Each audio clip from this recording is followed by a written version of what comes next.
नमस्कार, मैं हर्षिता, आप देख रहे हैं जनाधिकार न्यूज़।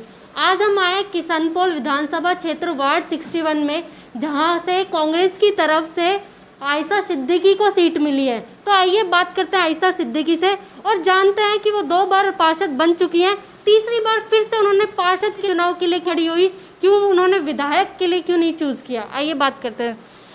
तो आयशा सिद्दीकी, आप बताएंगे कि आप 2 बार पार्षद बन चुकी हैं और तीसरी बार भी आप पार्षद चुनाव में खड़ी हुई है, आपने आगे के बारे में भी कुछ सोचा है क्या? बिल्कुल सोचा है, और पिछली बार एमएलए का टिकट भी मांगा था। अच्छा। मगर पार्टी के फैसले होते हैं टिकट के लिए, हम विरोध नहीं कर सकते उस चीज़ का, क्योंकि कांग्रेस के ज़मीनी कार्यकर्ता हैं हम लोग। और पार्षद का मुझे टिकट मिला है। मैं तीसरा चुनाव लड़ने जा रही हूँ, जिस वार्ड से मैं 2 बार रह चुकी हूँ, और जनता की मांग पे मैंने टिकट मांगा है। जनता ही का टिकट है ये वार्ड की, और जनता ही का चुनाव है। आप 2 बार पार्षद बन चुकी है, आपने जनता के हित में क्या क्या काम किए अब तक, बताएंगे? जो वार्ड की जनता की ज़रूरतें होती है, मूलभूत सुविधाएं होती है, उन सब में मैंने हमेशा आगे रही हूँ, हमेशा जनता के काम किए हैं। एक पार्षद से जो जनता की अपेक्षाएं होती है, उन पे मैं हमेशा खरी उतरी हूँ। इसलिए जनता ने तीसरी बार भी मुझे चुना है, और मेरे टिकट के लिए एमएलए के सामने डिमांड। लॉकडाउन में क्या क्या काम किया, आप थोड़ा डिटेल में बताएंगे हमारे दर्शकों को, वो जानना चाहेंगे कि आपने अब तक क्या क्या काम किए हैं। जी देखिए, सबसे पहले तो मैं ये बताऊंगी आपको कि ये जो 8 महीने 6 महीने लॉकडाउन रहा, ये कर्फ्यू रहा एक बीमारी महामारी के तहत। तो इसमें सड़कों पे घूमने के लिए हम लोगों को छूट नहीं थी, और घर में बैठ के जो मदद हम लोग कर सकते थे, कांग्रेस सरकार राजस्थान में इस वक्त है, सरकार की तरफ से जो मदद जनता को मुहैया कराई गई, उस मदद के लिए हम लोगों ने लिस्टें बना के, और नगर निगम से जो भी सामान वितरण होना था, उसमें हम लोगों ने जो कार्रवाई हम कर सकते थे हमने की। जनता को उनका सामान राशन बंटवाया 2 बार 3 बार। कई पॉजिटिव केस मिलते थे, उनमें सैनिटाइजर कराना, परेशानी जो भी जनता की थी उनको दूर करवाया गया। ये सारे काम जो भी लॉकडाउन में हम कर सकते हैं। जैसे कि हमने देखा लॉकडाउन के बाद जो है हमारी देश की गरीबी और बढ़ चुकी है, और इसी के बाद जब उन 6 महीने में कुछ कमाई नहीं हुई, पर बिजली पानी EMI इन सब का बिल जो है जनता को भरना पड़ा है, जो माफ़ नहीं किया कांग्रेस सरकार ने। तो क्या लगता है इसका एक नेगेटिव इफेक्ट पड़ेगा पार्टी के ऊपर? नहीं, मैं समझती हूँ कि इसका नेगेटिव इफेक्ट नहीं पड़ेगा, क्योंकि अकेले कांग्रेस सरकार ही नहीं, सबसे पहले हम अगर बात करें तो मोदी सरकार की बात कर लें कि मोदी सरकार पूरे हिंदुस्तान की सरकार चला रही है। उन्होंने जनता के लिए क्या किया? सिर्फ अपने खजाने भरे उन्होंने बैठ के? उन्होंने जो वादे किए जनता से लॉकडाउन के तहत, क्या उन्होंने पूरा किया?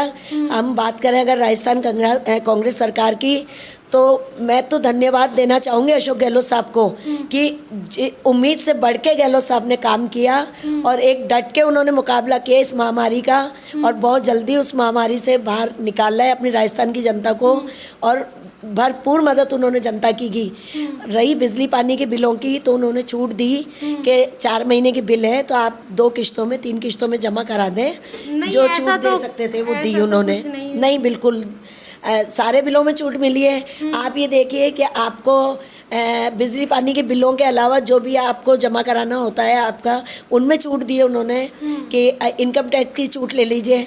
जहाँ जुलाई में 31 जुलाई होती थी, वहाँ उसमें 30 नवंबर छूट दे दी। कम छूट नहीं है, मैं मानती हूँ इसको, मैं समझती हूँ। गहलोत सरकार ने तो बहुत अच्छे काम किए हैं इस बार, हमेशा करा है और इस बार भी कर रहे हैं, और लॉकडाउन में पब्लिक को परेशान नहीं होने दिया।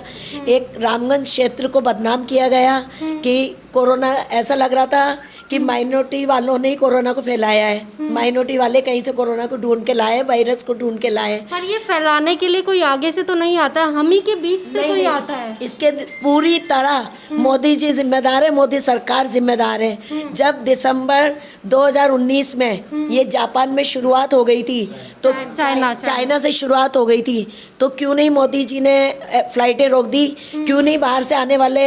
जहाँ तक मेरी जानकारी है, वो चाइना से तो फ्लाइट की कब तक बंद हो चुकी, तभी बंद हो चुकी थी। नहीं, वो अदर कंट्रीज की नहीं हुई थी, पर चाइना की जैसे ही पता चला था कि चाइना में कोरोना वायरस आ चुका है, क्योंकि वो लास्ट अक्टूबर नवंबर में आ चुका था 2019 में, तो वो बंद हो चुका था। नहीं, और उन्होंने इससे पहले जैसे कि हर जगह हर देश में देखा, जब वो महामारी आधे से ज़्यादा जनता के बीच फैल चुकी थी, तब उन्होंने लॉकडाउन किया।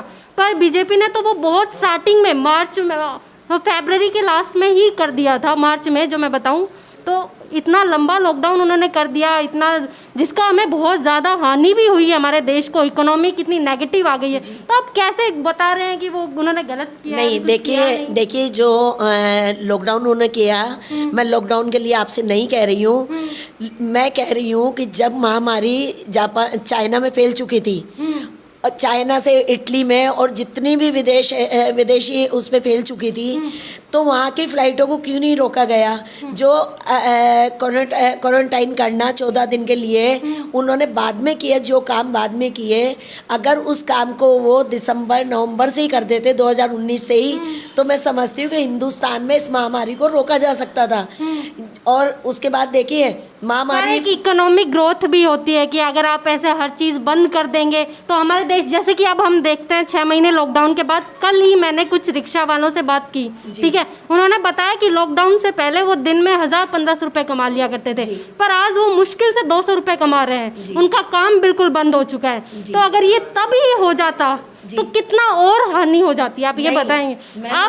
अब इस चीज को कैसे, वो हो चुका, चलो अब वो हम छोड़ते हैं, आगे हम बात करते हैं कि जनता जवाब मांग रही है मोदी जी से, जनता जवाब मांग रही है मोदी जी से, और इसका जवाब मोदी जी चाहे दें चाहे नहीं दें। देखिए किसी इंसान की ज़िंदगी से, जान से बढ़ के कोई इकोनॉमिक नहीं होती है, कोई चीज़ नहीं होती। मेरा तो मानना ये है, मोदी जी अगर सख्त कदम उठा लेते, उन्होंने क्या किया? उन्होंने सिर्फ अपने खजाने भरे, करोड़ों अरबों का उन्होंने चंदा इकट्ठा किया, क्या खर्च किया जनता पे? नहीं किया उन्होंने खर्च। उनके अमित शाह जी को कोरोना होता है तो वो 1 महीने के लिए महंगे से महंगे हॉस्पिटल में एडमिट हो जाते हैं। कभी जनता के लिए मोदी जी ने सोचा कि आम जनता किस तरह सड़कों पे मर रही है? कभी ख्याल आया मोदी जी को इन बातों का? पैसा खर्च किया मोदी जी ने? नहीं किया। करोड़ों लोगों ने प्लान किया दिल्ली से, जहाँ पूरे हिंदुस्तान में करोड़ों लोगों ने, मजदूर पेशा लोगों ने प्लान किया, लाखों लोग सड़कों पे दम तोड़ रहे हैं। ये सारी जनता देख रही है, हिंदुस्तानी नहीं, हमारा पूरा नेशनल चैनल इसको दिखाया। और जो हमारा हिंदुस्तान का, मैं तो तारीफ करूंगी आपके मीडिया की, आपको बुरा नहीं लगना चाहिए कि सिर्फ मोदी जी के भक्त हैं। अगर वो सच्चाई लाए ना तो मोदी जी भूल जाएंगे दोबारा हिंदुस्तान पर राज करना। उनको जनता ने चुन के राज करने के लिए भेजा है, तो उनको चाहिए कि जनता के लिए, जनता के हक में फैसले करें, जनता की भलाई के काम करें, ना कि अपने खजाने भरें। वो कहता है कि मैं तो झोला उठा के आया हूँ, कोई बात होगी तो झोला उठा के चल दूंगा। जाना नहीं चाहिए उनको, अच्छे काम करने चाहिए मोदी जी को। जैसे हमारी राजस्थान सरकार, हमारे अशोक गहलोत साहब ने कैसे कंट्रोल कर लिया, वो भी तो एक राजनेता ही है ना, उन्होंने कैसे कर लिया? मोदी जी क्या नहीं कर सकते थे इस काम को? वो एक स्टेट है और वो एक पूरी कंट्री है, आप देखो कितना फर्क भी तो है। तो कंट्री अकेले चला रहे मोदी जी? बताइए, क्या उनके मुख्यमंत्री नहीं है? मैं तो कह रही हूँ कांग्रेस के मुख्यमंत्री तो 3 ही राज्यों में हैं, बाकी तो हम बात कर रहे हैं तो पूरे हिंदुस्तान में बीजेपी के मुख्यमंत्री हैं। क्या वो कम पड़ गए मोदी जी का साथ देने के लिए? तो मैं तो जो भी कोरोना महामारी का फैलना हुआ है, मोदी जी को जिम्मेदार मानती हूँ, और हमारी एक आम जनता मोदी जी को जिम्मेदार मानती है। ये तो देखिए ऊपर वाले की देन है, महामारी है, बीमारी है, कुदरत का कहर है, हम उसको नहीं कर सकते, मगर उसको रोकने के इंतजाम कर सकते हैं हम। बिल्कुल बिल्कुल। अब हम बात करते हैं जो अब लॉकडाउन के बाद जो गरीबी हमारे देश जो है वो झेल रहा है, राजस्थान में देख रहा है। मैंने आपको जैसे ही बताया कि मैंने मुलाकात की कुछ लोगों से, तो अब इसको मिटाने के लिए कांग्रेस सरकार या फिर अगर आप अब पार्षद बनती है तो क्या करेंगे, आप बताएंगे? देखिए, जहाँ तक बेरोजगारी का सवाल है, वो ना पार्षद कुछ कर सकता है, ना कोई मंत्री एमएलए कर सकता है। ये चीज़ें होती हैं मुख्यमंत्री जी के हाथ में, और मुख्यमंत्री जी ने काफ़ी जो सरकारी नौकरियों की भर्ती है उनमें छूट दी है। अभी भर्तियाँ हो रही है, चाहे वो पुलिस डिपार्टमेंट हो, चाहे एजुकेशन डिपार्टमेंट हो, वो भर्तियाँ हो रही हैं। वो भर्तियाँ हो रही है, पर जिस हिसाब से बेरोजगारी है, जिस हिसाब से पढ़े हुए लोग घर में बैठे हुए हैं, उनका नुकसान हो रहा है, उसके कंपैरिजन में वो कुछ भी नहीं है। तो उसको रेशो में भी तो आना चाहिए ना? नहीं, रेशो में तो देखिए ऐसा नहीं है, कोशिशें जारी हैं, और ये मुख्यमंत्री स्तर के फैसले हैं। इसमें तो हम लोग पार्षद बनेंगे, उसके बाद अपनी बात उन तक रखेंगे। सब लोग, हम बोर्ड बनाने जा रहे हैं इस बार, हेरिटेज और ग्रेटर दोनों बोर्ड बनाएंगे, हमारे महापौर होंगे। हम इस बात को मीटिंग में उठा के और मुख्यमंत्री जी तक एक जनता की आवाज़ पहुंचाएंगे। हम लोग अपने एमएलए के ज़रिए भी पहुंचाएंगे, और हमारे एमएलए अमीन कागजी साहब ने 1,60,00,000 रुपया अपने पास से दिया, जिससे लॉकडाउन में लोगों को राशन वितरण हुआ। गहलोत साहब बार बार मोदी जी से कहते रहे, मैं आपको बताऊं, सिर्फ राजस्थान में 54 लाख राशन ऐसे हैं जो चालू नहीं है।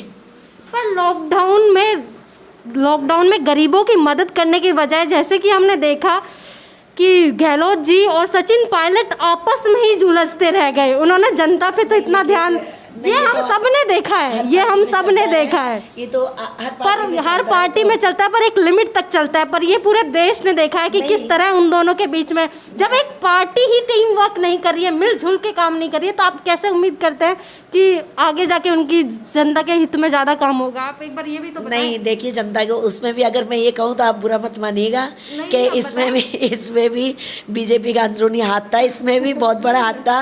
उन्होंने तो हर चीज में कहीं ना कहीं नहीं, देखिए जो सच्चाई है आप हम सब जानते हैं कि दो लोगों को, दो बड़े लीडर को लड़वा के और वो बोर्ड बनाना, सरकार बनाना चाह रहे थे, ये हमारे मुख्यमंत्री जी ने और पायलट साहब ने सिरे से नकार दिया।